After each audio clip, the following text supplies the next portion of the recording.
معزز و محترم سامعین کرام، جمعۃ المبارک کے آج کے اس بابرکت موقع پر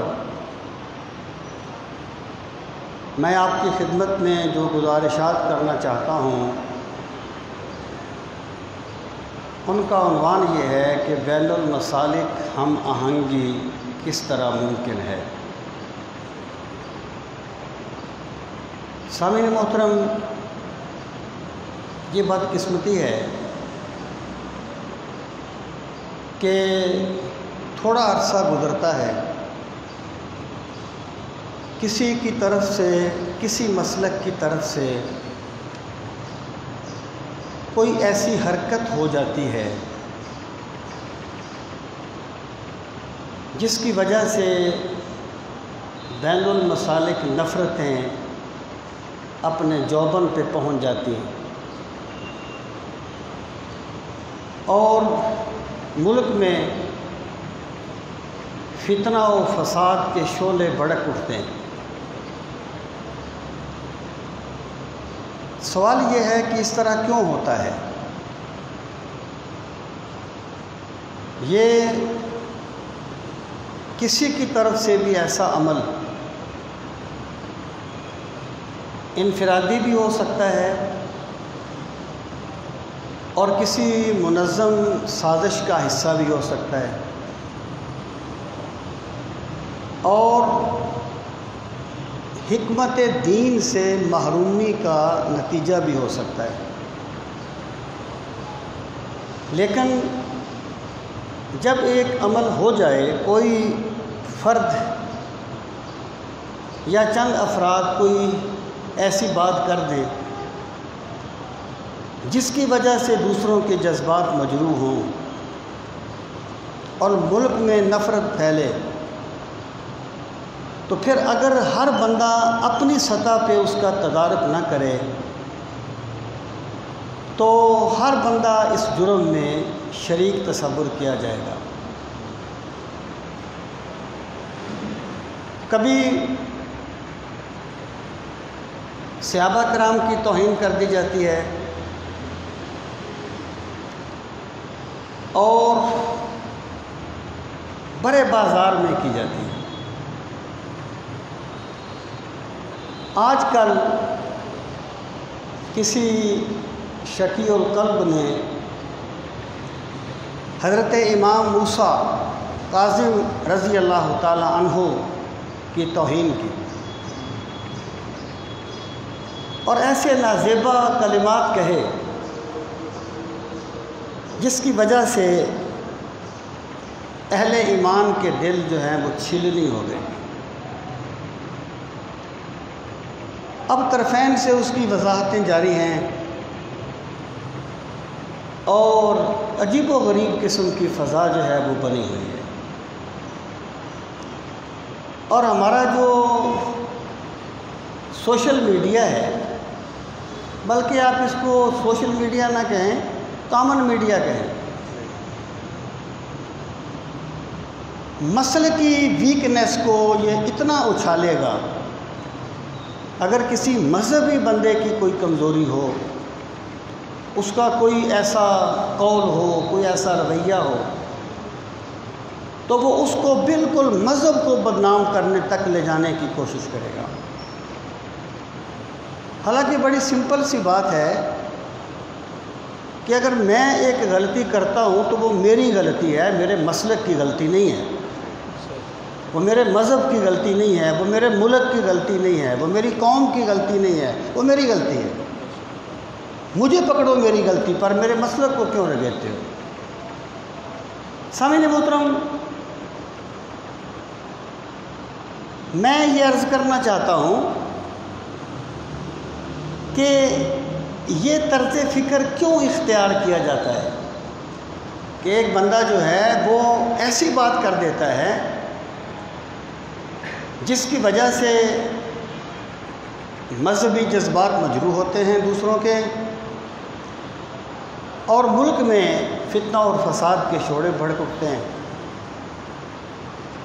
اور پھر آگ لگائی تو اپنے اختیار سے جاتی ہے، وہ جاتے ہوئے پھر اختیار ختم ہو جاتے ہیں۔ سامعین محترم، اس کے بہت سے اسباب ہیں اور اس کے تدارک کے بھی بہت سے طریقے ہیں۔ سب سے پہلی بات میں یہ سمجھتا ہوں کہ اس امت کی جو وحدت ہے وہ ذات رسالت مآب صلی اللہ علیہ وسلم سے کامل محبت میں چھپی ہوئی ہے۔ یعنی کسی امت کی پہچان بھی اس امت کا نبی ہوتا ہے صلی اللہ علیہ وسلم، اور ملت مسلمہ کی بقا اور اس کے اتحاد کا راز بھی رسول کریم صلی اللہ تعالیٰ علیہ وآلہ وسلم کی سچی محبت میں چھپا ہوا ہے۔ اس کی وجہ کیا ہے؟ یہ صرف میں کوئی جذباتی بات نہیں کر رہا، میں آپ کو لاجیکلی اس کی توجیہ پیش کرنے کی کوشش کرتا ہوں۔ دیکھیے، رسول کریم صلی اللہ تعالیٰ علیہ وآلہ وسلم کی ذات گرامی اگر حقیقت میں اہل ایمان کی محبوب ہو جائے تو پھر تمام اہل ایمان کو ہر اس چیز سے محبت ہوگی جس کا تعلق رسول کریم علیہ الصلوۃ والسلام کی ذات گرامی کے ساتھ ہے۔ اور محبت کی دنیا میں یہ اتنی انڈرسٹوڈ بات ہے کہ جس پر دلیل دینے کی ضرورت نہیں ہے کہ محبوب سے تعلق رکھنے والی ہر چیز محبت کرنے والے کو محبوب ہو جاتی ہے۔ محبوب کی خدمت کرنے والے، محبوب کے بارگاہ میں بیٹھنے والے، جن گلیوں سے اللہ کے محبوب گزرے وہ گلیاں، جس شہر سے اللہ کے محبوب کا تعلق ہے وہ شہر، جس ملک سے اللہ کے محبوب کا تعلق ہے وہ ملک، جس میں 2 حرف کبھی اس نے لکھے تھے حسرت، میں نے 100 بار وہ آنکھوں سے لگایا کاغذ۔ یہ محبت کا تقاضا ہے کہ محبوب کے ساتھ جس چیز کی بھی نسبت ہو جائے وہ اسے محبت کرنے والے کو محبوب ہو جاتی ہے۔ یہ جو فیکٹر ہے جس کی وجہ سے بالخصوص اہل بیت کے بارے میں نرم رویہ اختیار کیا گیا، یا اہل بیت کا تذکرہ کرتے ہوئے ان آداب کو ملوز خاطر نہیں رکھا گیا جو رکھا جانا چاہیے، اس کا بھی ایک بنیادی سبب رسول کریم علیہ الصلوۃ والسلام کی محبت میں کمی ہے۔ اس کی وجہ یہ ہے کہ اہل بیت رسول کریم علیہ الصلوۃ والسلام کا خون ہے، سرکار کی اولاد ہیں۔ کون سا بندہ ہے جسے اپنے محبوب کی اولاد سے محبت نہیں ہوتی؟ یہ تو انڈرسٹوڈ بات ہے۔ اور پھر دیکھیں، اللہ تعالیٰ اپنے مقربین کے صدقے میں ان کی اولادوں پر بھی بلا کا کرم کرتا ہے۔ ائمہ اہل بیت تو زہد و تقویٰ کا پیکر ہے نا جی، ان کی تو شان ہی الگ ہے۔ وہ تو علم و فضل، زہد و تقویٰ، اتباع سنت کا پیکر تمام ہے۔ اگر ایک نیک بندے کی اولاد اعمال میں کچھ کم بھی ہو تو اللہ پاک فرماتا ہے ہم قیامت کے دن ان کی اولاد کو بھی ان کے ساتھ ملا دیں گے تاکہ میرے بندوں کی آنکھیں ٹھنڈی ہو جائیں۔ الحقنا بہم ذریتہم، ہم ان کی اولاد کو ان کے ساتھ ملا دیں گے۔ اور حضرت موسیٰ علیہ السلام نے حضرت خضر علیہ السلام نے جن بچوں کی گرتی ہوئی دیوار کو ٹھیک کیا تھا، اس کی وجہ یہ بیان کی تھی کہ کانا ابوہما صالحا، کہ ان کا جد امجد ایک نیک آدمی تھا۔ مفسرین کہتے ہیں کہ ان کے آباء میں جو 7واں بندہ تھا، باپ دادا پردادا اس طرح 7واں جو تھا وہ اللہ کا ولی تھا، وہ مقرب الہی تھا۔ تو حضرت خضر اس کا احترام کرتے ہیں جس کا 7واں دادا اللہ تعالیٰ کا مقرب ہے۔ اور حضرت امام موسیٰ کاظم تو وہ ہیں جو نبی کریم صلی اللہ تعالیٰ علیہ وآلہ وسلم کی اولاد ہیں۔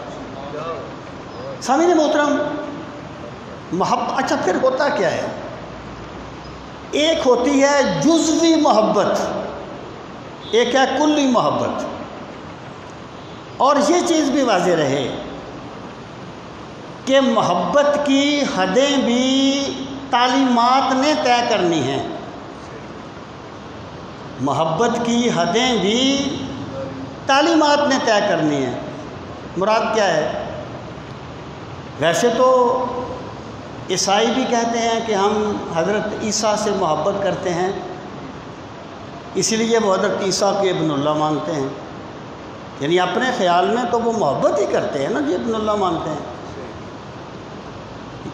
نصارہ نے کہا کہ مسلمان حضرت عیسیٰ کی تعظیم نہیں کرتے۔ آپ نے پوچھا کیسے نہیں کرتے؟ کہنے لگے مسلمان کہتے ہیں کہ حضرت عیسیٰ اللہ کے بندے ہیں،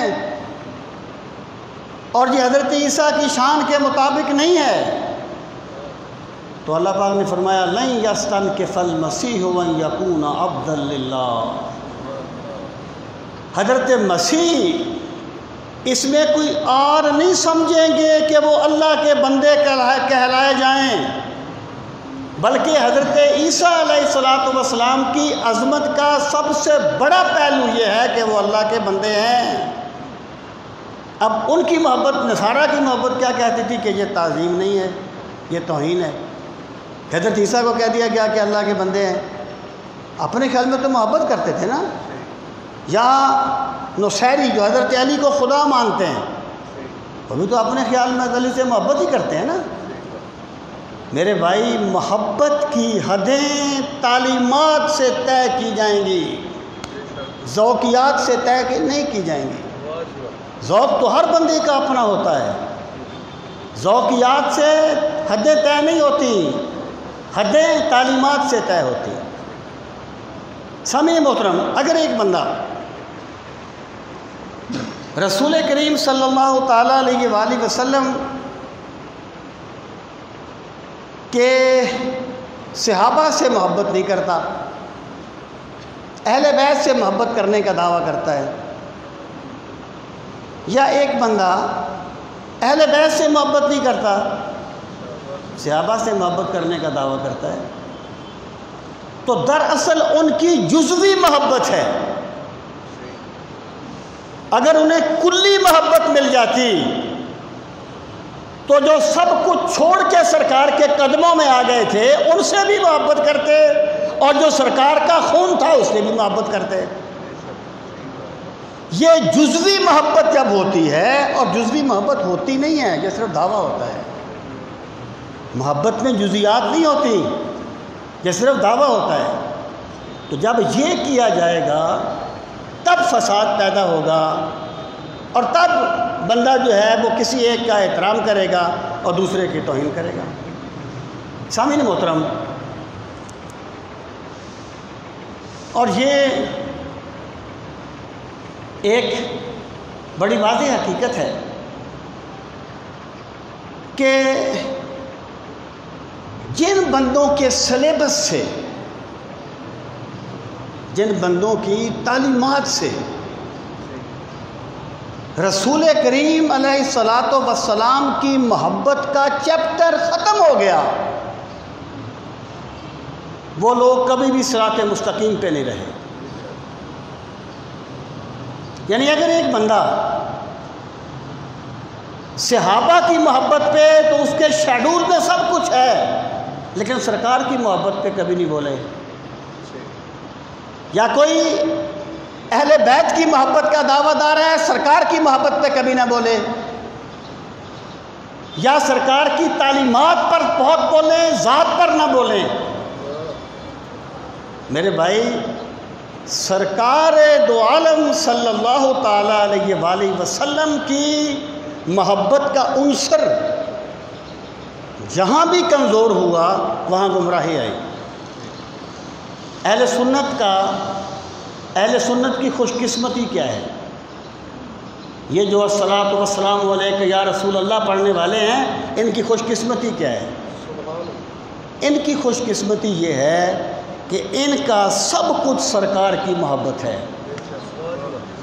اور یہ کوئی میں ویسے جملہ نہیں کہہ رہا، میں کوئی خطیبانہ بات نہیں کر رہا، میں حقیقی بات کر رہا ہوں۔ اہل سنت جو ہیں، ان کا سب سے بڑا ماتو جو ہے وہ رسول کریم علیہ الصلوۃ والسلام کی محبت ہے۔ اس کا سبب کیا، اس کا رزلٹ کیا نکلا ہے کہ قادیانیت پھیلی، کوئی الصلاۃ والسلام علیک یا رسول اللہ کہنے والا قادیانی نہیں ہوا۔ ناسبیت پھیلی، جو حضرت امام حسین کو باغی کہتے تھے، استغفر اللہ کہتے ہیں، اب بھی ہیں، اور کینسر کی طرح پھیل رہے ہیں ہمارے معاشرے میں۔ اگر ہم نے یہ ذوقی چیزوں کی طرف سے توجہ نہ ہٹائی تو آئندہ نسلوں کا حال بڑا برا ہوگا۔ ہمیں اس چیز کو سمجھ لینا چاہیے۔ ناسبیت پھیلی، الصلاۃ والسلام علیک یا رسول اللہ پڑھنے والا کوئی بندہ بھی ناسبی نہیں ہوتا۔ اس کی وجہ کیا ہے؟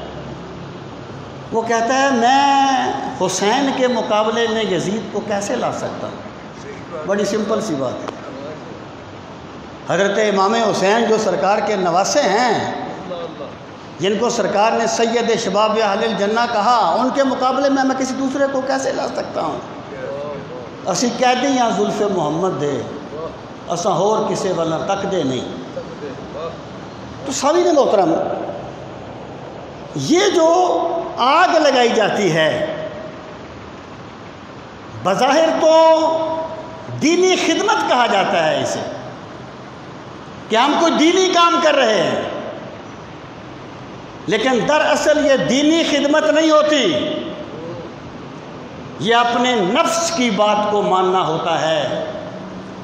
اور اگر سرکار دو عالم صلی اللہ علیہ وسلم کی کلی محبت نصیب ہوتی تو نہ اہل بیت کی توہین کی جاتی، نہ صحابہ کی توہین کی جاتی، نہ اولیاء اللہ کی توہین کی جاتی۔ سامعین محترم، جن لوگوں کے نزدیک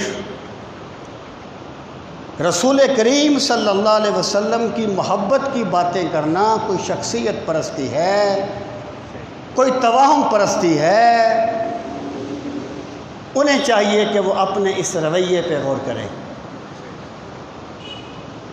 یہ نتائج اسی سوچ کا نتیجہ ہے، ورنہ رسول کریم علیہ الصلوۃ والسلام سے محبت رکھنے والے اور سرکار کی ذات گرامی سے ہمہ جہت محبت جس کو نصیب ہو، وہ سرکار کے صحابہ کی عظمت کو بھی سلام کرتا ہے، سرکار کے اہل بیت کی عظمت کو بھی سلام کرتا ہے، اور بخدا اس میں کوئی تکلف نہیں۔ ہم یہ بات کسی بندے کے لیے نہیں کہتے، یہ ہمارے ایمان کی پکار ہے۔ کوئی سیدنا ابو بکر صدیق کے بارے میں بکواس کرے تو ہمارا دل پھٹتا ہے، کوئی حضرت امام موسیٰ کاظم کے بارے میں بکواس کرے تو ہمارا دل پھٹتا ہے۔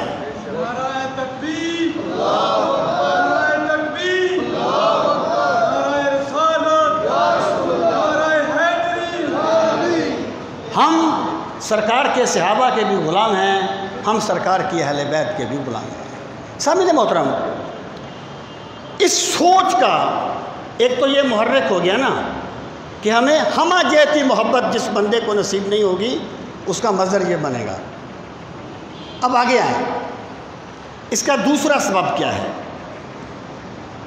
وہ بھی بڑے غور کرنے کی بات ہے۔ اور دیکھیں، بگاڑ کوئی ایک بندہ نہیں لاتا، بگاڑ میں ہر فرد شریک ہوتا ہے۔ اصلاح بھی کوئی ایک بندہ نہیں کرتا، اسلام میں بھی ہر فرد شریک ہوتا ہے۔ ہوا کیا، یہ سوچ کیوں پروان چڑھتی ہے؟ اس کی وجہ یہ ہے، بھائی یہ دے دیں مجھے یار، اس کی بجائے میں توجہ نہیں کر سکتا۔ اس کی وجہ یہ ہے، اور اس کا کوئی علاج ہو یا نہ ہو مجھے اس سے غرض نہیں ہے، میں کہا کرتا ہوں کہ حق اپنی حقانیت کے لیے ماننے والوں کا محتاج نہیں ہوتا۔ ایک بندہ بھی حق کو ماننے والا نہ رہے تو حق حق ہی ہوتا ہے۔ حق کسی کا محتاج نہیں ہوتا۔ سامعین محترم، ہمارے ہاں یہ ٹرینڈ ہے کہ یہاں منفی سوچ کو ہائی لائٹ کیا جاتا ہے، مثبت سوچ کو نہیں۔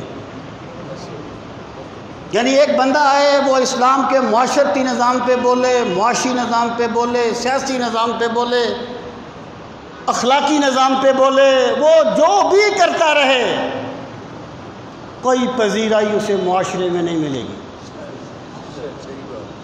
کوئی اس کا احترام کرنے والے نہیں آئیں گے الا ماشاءاللہ۔ لیکن یوں ہی وہ نیگیٹو بات کرے گا تو پیک پہ چلا جائے گا، اس کے ماننے والے بھی اسے اٹھائیں گے۔ یہ جو ایسے بکواسات کیے جاتے ہیں کس لیے کیے جاتے ہیں؟ ریٹنگ کے لیے کیے جاتے ہیں، اور اس دائی پر اللہ کی لعنت ہو جو ریٹنگ کے لیے ملت اسلامیہ میں فساد پیدا کر دیتا ہے۔ دائی کا مقصد اپنی ریٹنگ نہیں ہونا چاہیے، دائی کا مقصد اللہ کے نام کو بلند کرنا ہونا چاہیے۔ دائی کو بے نیاز ہو جانا چاہیے لوگوں کے رویوں سے۔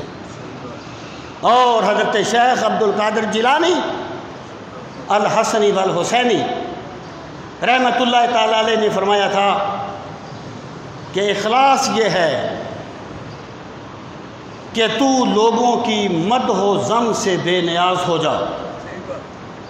جب تو اللہ کے لیے کوئی کام کرے نا، پھر اس پہ لوگوں کے رویوں کو نہ دیکھا کر کہ تو نے ایک طریقہ اختیار کیا، لوگوں نے تیری بڑی تعریف کی، تو اسی میں لگ گیا۔ تو نے ایک طریقہ اختیار کیا، لوگوں نے اس کی پرواہ نہیں کی، اہمیت نہیں دی، تو نے اس کو چھوڑ دیا کہ لوگوں میں پذیرائی نہیں ملی۔ پذیرائی لوگوں میں ملنا ضروری نہیں ہے، اللہ کی بارگاہ میں مقبولیت ضروری ہے۔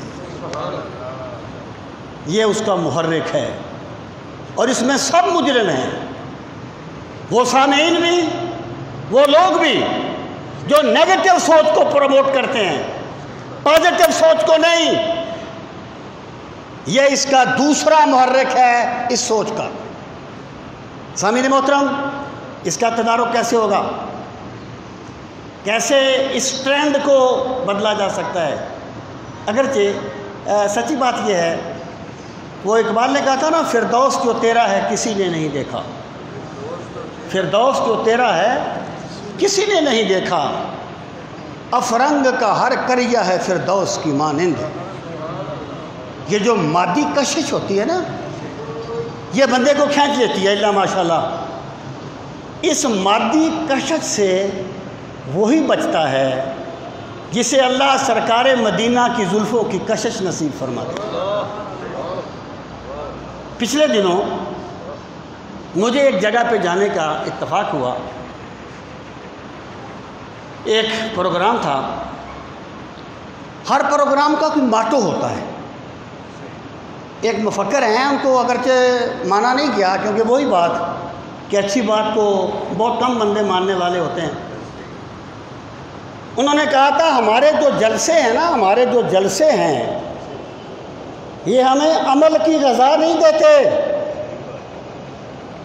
ہماری تقریریں ہمیں عمل کی غذا نہیں دیتی۔ ہمیں گروہی تفاخر کی غذا دیتی ہے. گروہی تفاخر کہ بندہ یہاں ہوتا ہے نا، اس کو اس میں پھونک بھر دی جاتی ہے کہ بس تو بخشا بخشایا ہے، جو مرضی کرتا رہے، پرواہ نہیں، تیری بخشا یقینی ہے.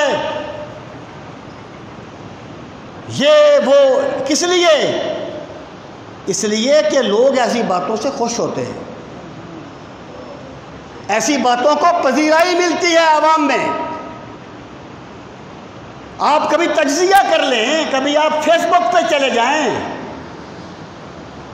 کیا دیں گے آپ کو؟ گروہی تفاخر دیں گے، تعلیم، دین کی تعلیم نہیں دیں گے اور عمل کی غذا نہیں دیں گے. تو میں نے اس میں ایک خاص کمی محسوس کی اس پروگرام میں. اس کا ایک محرک تھا، ایک بندہ. میں نے بعد میں اپنے ایک دوست سے کہا، میں نے کہا یار میں چاہتا ہوں کہ میں اس بندے سے ملاقات کروں. یعنی اس بندے نے اس پورے پروگرام سے ایک ایسی سوچ کو ہائی لائٹ کیا ہے جو ہماری سوچ نہیں ہے. یعنی پروگرام ہمارے نام پہ کرتا ہے، پروموٹ اور کو کر رہا ہے. اس نے مجھے کہا حضرت یہ پروگرام بھی شاید اسی سوچ والوں نے کروایا ہو، اور یہ بندہ ہر سال جاتا ہے بیرون ملک اسی سوچ کے حامل لوگوں کی وجہ سے، اور وہ اس کی جیبیں بھر دیتے ہیں. تمہاری بات وہ کیا مانے گا؟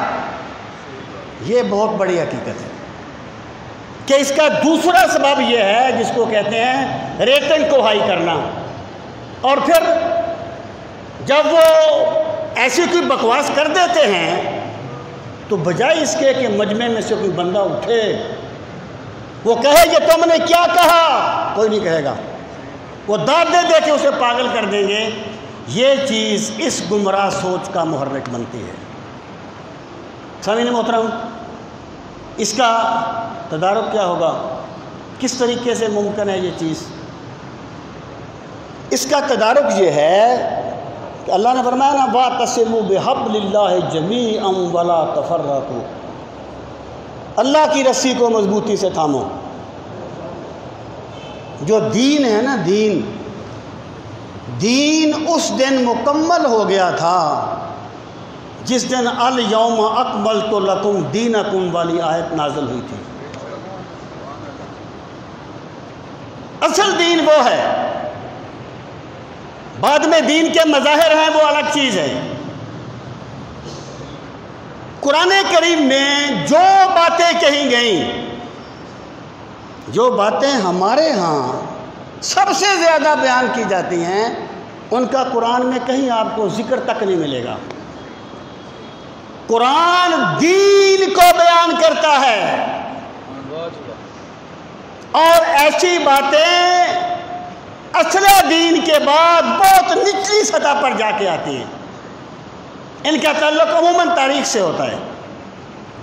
تو اگر ایک داعی یہ سوچ لے کہ میں نے اصل دین کو بیان کرنا ہے، تب بھی یہ چیزیں نہیں آتی، اور اسے مدح و ذم سے بے نیاز ہونا چاہیے، ورنہ اس راستے پہ چلنا آسان کام نہیں ہوتا. سامعین محترم، ان چیزوں کے جو محرکات ہیں ان میں ایک اور چیز بہت نمایاں ہے جو اس سوچ کو پروموٹ کرتی ہے، اس کا سبب بنتی ہے. دیکھیں، بات یہ ہے کہ کوئی بھی مسلک ہو، اور میں مسلک اس گروہ کو کہتا ہوں جو کسی نص کا منکر نہیں ہے. میں قادیانیوں کو مسلک نہیں کہتا. اگر کوئی بندہ قرآن مجید کو محرف مانتا ہے، میں اسے مسلک نہیں کہتا، میں اس کو کہتا ہوں جو کسی نص کا منکر نہ ہو. کوئی بھی بندہ جو کسی بھی مسلک پر ہے، اپنے خیال میں تو اس نے وہ مسلک نجات کے لیے ہی استعمال کیا ہے نا. اپنے خیال میں تو وہ نجات ہی چاہتا ہے نا. ادھر ایک صاحب تھے، ان پر اتحاد امت کا ذوق سوار ہوا، اور مجھ پر بھی اتحاد امت کا ذوق سوار تھا، تو میں ان سے ملاقات کرنے کے لیے چلا گیا۔ وہ کہتے تھے کہ سب مسلمان ہیں، جو بندہ یہ کہے کہ میرا یہ مسلک ہے وہ کافر ہے، مسلک ہے وہ کافر ہے۔ میں نے انہیں کہا کہ حضرت اس طرح بات میرے خیال میں مناسب نہیں ہے، مسلک ایک حقیقت ہے لیکن مسلک دین نہیں ہے، مسلک دین کی ذیلی تقسیم ہے، مسلک دین کی ذیلی تقسیم ہے۔ رسول کریم صلی اللہ تعالی علیہ وسلم اللہ کے پیغمبر ہیں، یہ دین ہے۔ رسول کریم علیہ الصلوۃ والسلام حاضر ناظر ہیں یا نہیں، یہ مسلک ہے، مسلک ایک ذیلی تقسیم ہے۔ تو مسلک ہر بندے کا ہوتا ہے۔ مجھے کہنے لگے کہ دیکھو قائد اعظم سے پوچھا گیا کہ آپ شیعہ ہیں یا سنی، تو قائد اعظم نے کہا کہ جو کچھ رسول کریم علیہ الصلوۃ والسلام تھے میں وہی ہوں۔ میں نے انہیں کہا کہ حضرت اگر میں وہاں ہوتا تو میں قائد اعظم سے عرض کرتا کہ حضرت یہی بات تو واضح نہیں ہو رہی، اگر ایک شیعہ ہے ٹھیک ہے، مجھے اس سے جتنے بھی اختلاف ہیں میں ان کو جو بھی سمجھتا ہوں وہ مجھے جو بھی سمجھیں، لیکن حقیقت ہے۔ میں نے انہیں کہا کہ اگر ایک شیعہ کو آج یہ پتہ چل جائے، اس کے دل میں یہ بات بیٹھ جائے کہ رسول کریم علیہ الصلوۃ والسلام کے طریقے پر میں نہیں ہوں، سنی ہیں، تو وہ سنی ہو جائے گا۔ اگر کسی سنی کو یہ پتہ چل جائے بالفرض کہ میں جس طریقے پر ہوں یہ سرکار کا طریقہ نہیں ہے، اس طریقے پر تو فلاں مسلک ہے، تو وہ اس مسلک کو قبول کر لے گا۔ میں نے کہا یہی تو پتہ نہیں چلتا کہ سرکار کا طریقہ کس نے اختیار کیا ہے۔ اپنے خیال میں تو ہر بندہ سرکار کا طریقہ اختیار کرتا ہے نا۔ وہ نہج البلاغہ میں ہے، حضرت علی المرتضیٰ رضی اللہ تعالیٰ عنہ سے یہودی نے کہا، آپ جانتے ہیں کہ جب سرکار کا وصال ہوا تو خلافت کا مسئلہ زیر بحث آیا، اور بخدا خلافت آج کل کی وزارت عظمیٰ نہیں تھی، خلافت کار نبوت کی خلافت تھی کہ اسے اٹھانا ہے، سرکار کے مشن میں تسلسل رہنا چاہیے، انقطاع نہ ہو۔ تو خلافت کا مسئلہ اس یہودی نے کہا آپ کے نبی نے انتقال کیا اور آپ نے یہ مسئلہ زیر بحث آ گیا۔ آپ نے فرمایا اختلفنا عنہ لا فیہ، ہمارا جو اختلاف تھا نا، ایک چیز یاد رکھیں کہ جب یہودی حضرت موسیٰ نے لے کے گئے نا، سمندر میں 12 راستے بن گئے، یہ گزر گئے، فرعون غرق ہو گیا، اللہ کی اتنی بڑی نشانیاں دیکھی، آگے گئے، ایک قوم کو دیکھا کہ گائے کی پوجا کر رہی تھی، کہنے لگے یا موسیٰ اجعل لنا الہا کما لہم آلہہ، اے موسیٰ ہمارا بھی الہ بنا دیں جیسے ان کا الہ ہے۔ تو حضرت نے فرمایا، آپ نے فرمایا ہمارا اختلاف سرکار سے منقول دین سمجھنے میں تھا، سرکار کی ذات میں نہیں تھا، سرکار کے مشن میں نہیں تھا، ہمارا اختلاف ہوا سرکار سے منقول بات سمجھنے میں، سرکار کی ذات میں نہیں۔ اور تمہارا حال کیا ہے؟ ابھی تمہارے گھوڑوں کے پاؤں خشک نہیں ہوئے تھے کہ تم نے کہا موسیٰ ہمارے لیے ایسا ہی خدا بنا دیں جیسے ان کا خدا ہے۔ تو میں یہ کہنا چاہتا ہوں کہ ہر بندہ کسی بھی مسلک پر ہے، اپنے خیال میں تو نجات کے لیے اس نے استعمال کیا ہے نا، تو بھائی بندے کو چاہیے کہ وہ بھٹکے ہوئے بندے کو معذور جانے، اس سے نفرت نہ کرے۔ اور یہ بھی سرکار مدینہ سرور سینہ صلی اللہ علیہ وسلم کی سنت ہے۔ جب احد کے موقع پر لوگوں نے پتھر مارے اور سرکار کے چہرہ مبارک زخمی ہوا، دندان مبارک زخمی ہوئے۔ صحابہ کرام نے کہا یا رسول اللہ صلی اللہ علیہ وسلم دعا فرمائیے کہ اللہ تعالیٰ انہیں تباہ کر دے۔ سرکار نے دعا مانگی، اللہم اہد قومی فإنہم لا یعلمون، اے اللہ میری قوم کو ہدایت دے دے، یہ مجھے جانتے نہیں ہیں۔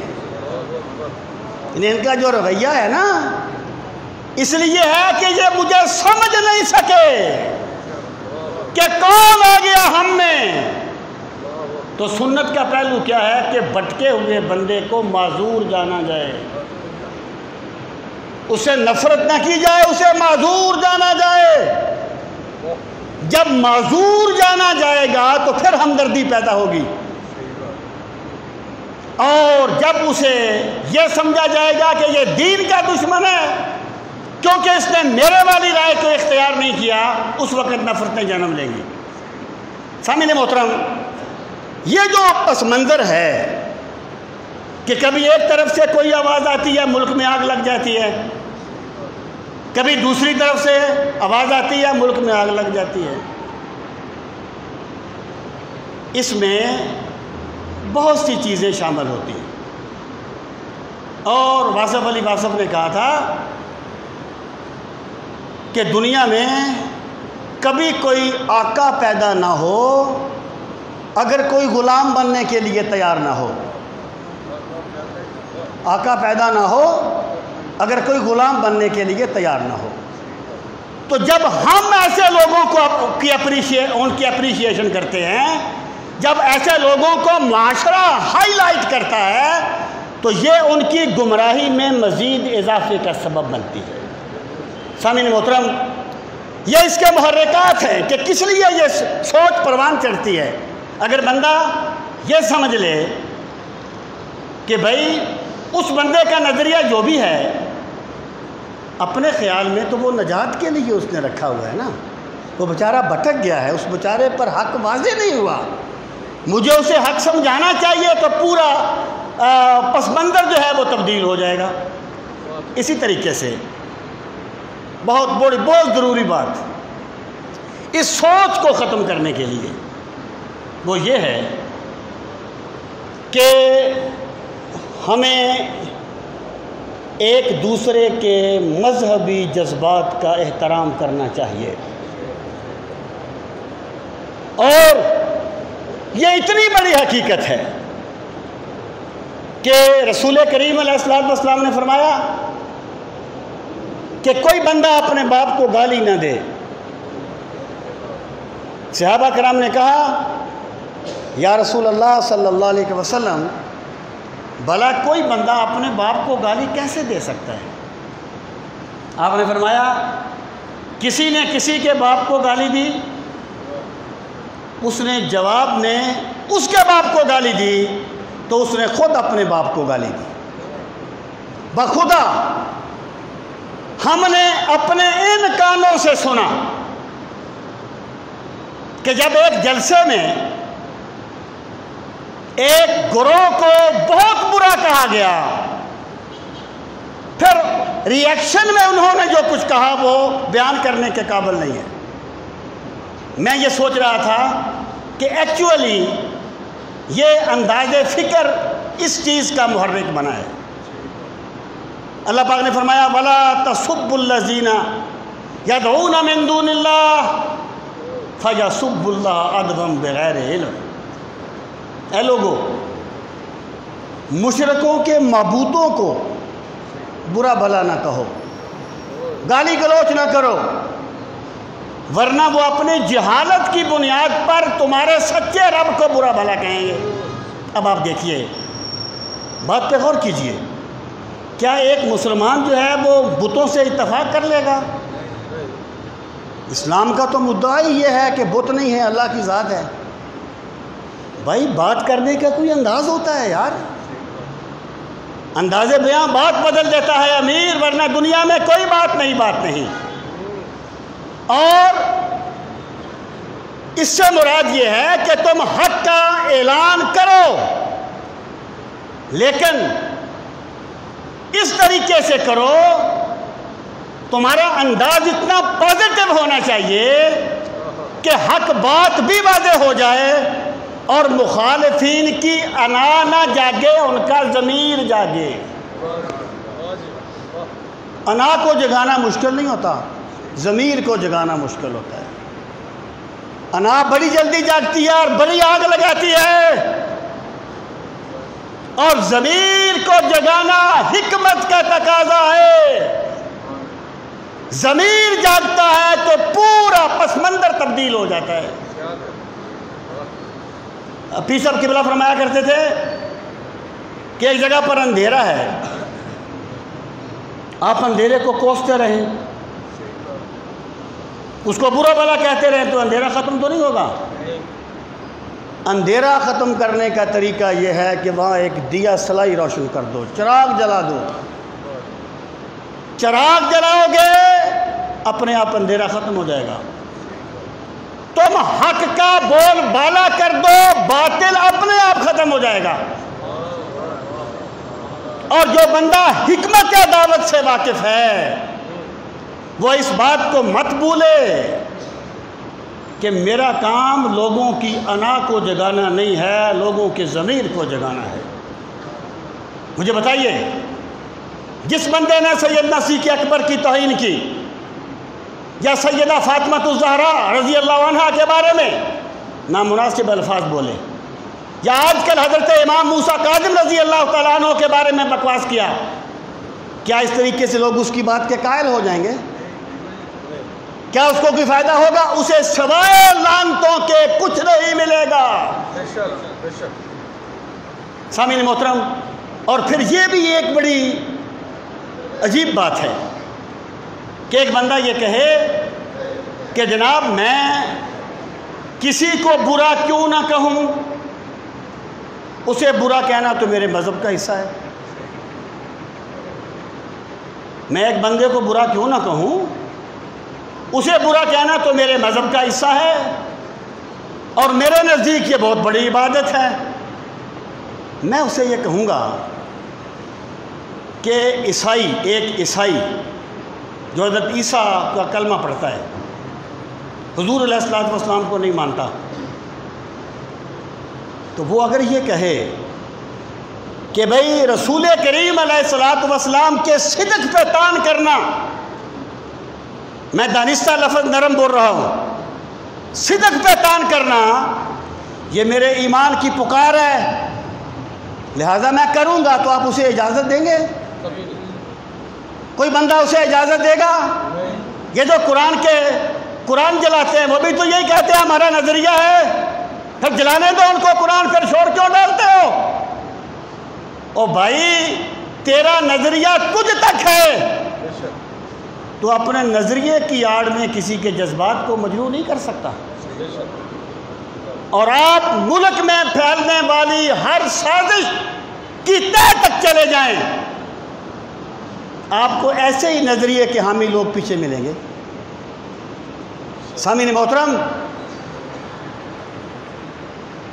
ایکشن کا ری ایکشن ہوتا ہے، اور میں اس ری ایکشن کی تائید نہیں کر رہا۔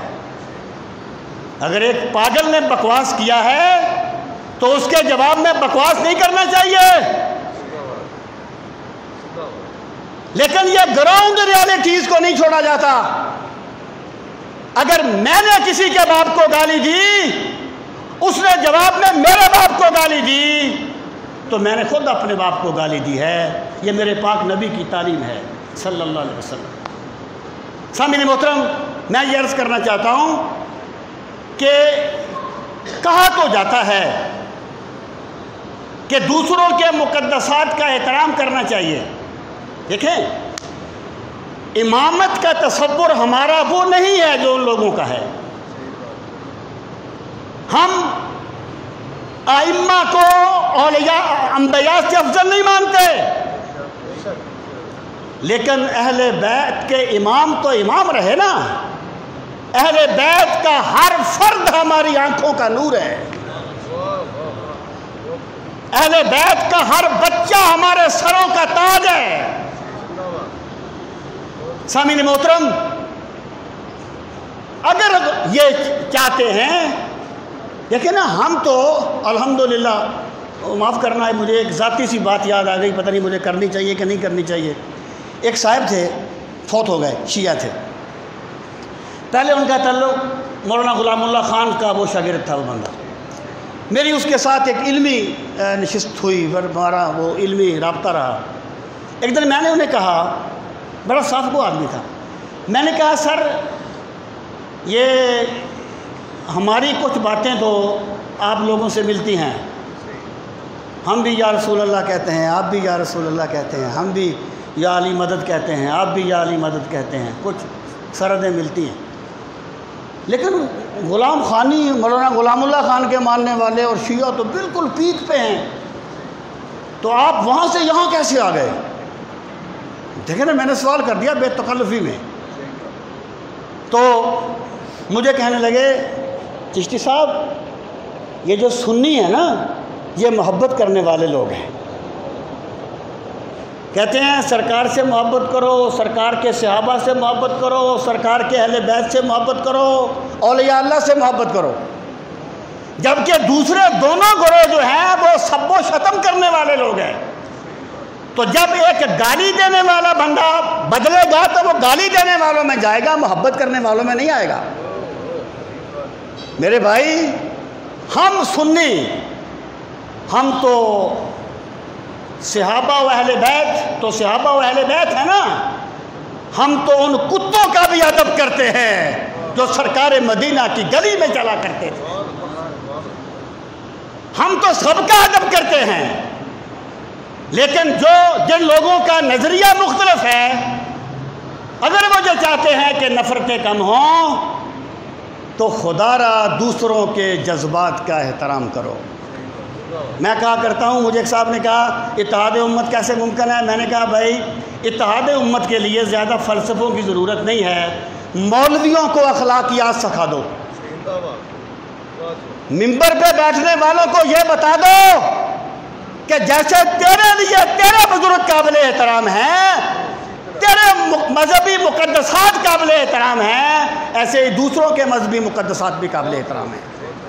اگر ہم اخلاقی طور پہ اس بات کو سمجھ لیں تو بہت سی نفرتیں کم ہو جائیں گی۔ سامعین محترم، آخری بات کر رہا ہوں، کسی بھی جرم کو ختم کرنے کے لیے اخلاقی تعلیمات کافی نہیں ہوتی۔